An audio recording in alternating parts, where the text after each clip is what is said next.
Hello viewers, welcome to another episode of Tips, Tricks and Talks with Professor Alex. Today I'll be speaking about the COP26 Summit. This is the most buzzing word nowadays. Let's discuss today why does the narrative COP26 mean? What can we derive from the summit? It is an interactive session and I invite comments and suggestions in the box below. What is your take on improving our planet? First, let me talk about what is COP26 and why is it so important.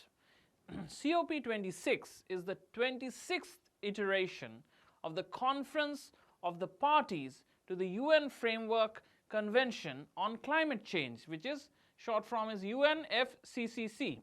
This annual meeting brings together the 197 members of the convention to take concerted action on climate change. At this meeting, country representatives discuss issues such as climate change mitigation, the reduction of greenhouse gas emissions that causes the planet to warm, adaptation to irreversible environmental impacts caused by climate change, and financing to support developing countries in their efforts to move away from fossil fuels and to become more resilient to the impacts of climate change. If we look back at history, then the first UN climate talks were held in Berlin, Germany in 1995.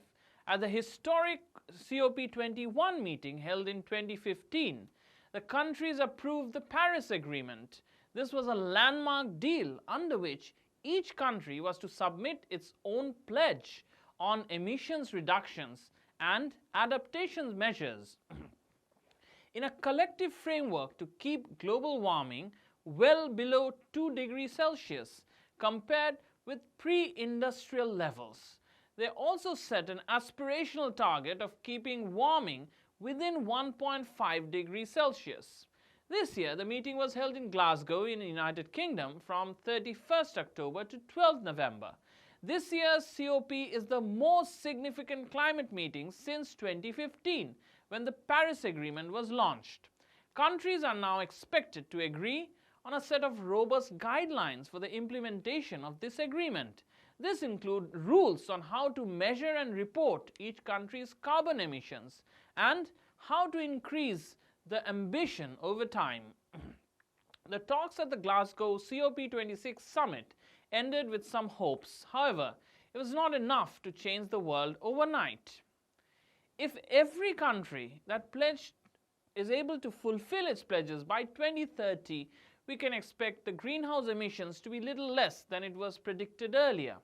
However, such a small decline do not necessarily mean that we are still safe.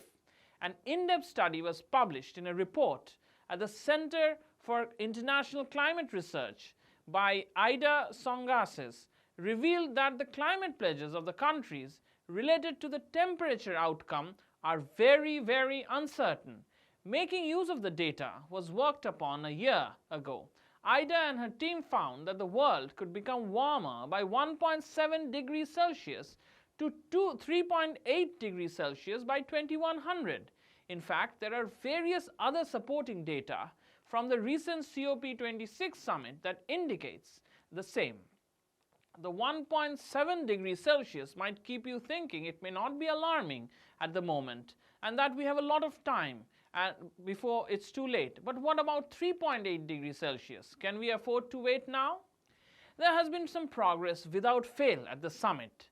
Before the Paris Agreement was signed, as per the reports of the emission gaps provided by the United Nations, there was a projection of global warming between 3 degrees Celsius and 7 degrees Celsius that is slated to take place by the century's end. We can hope to make things better by working on climate models, employing green technologies that are greener, and greater efforts from governments to manage emissions, because we are already headed to a path of destruction. And unfortunately, 4 degrees Celsius apocalyptic warning cannot be ignored because it is still a possibility. Who needs to do what for the climate justice over next year?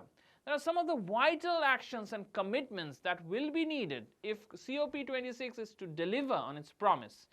All countries need to step up on reducing emissions. If high-income countries move forward on their 2030 and 2050 net zero targets, that will give political space to the big G20 emitters such as China and India to move their targets forward.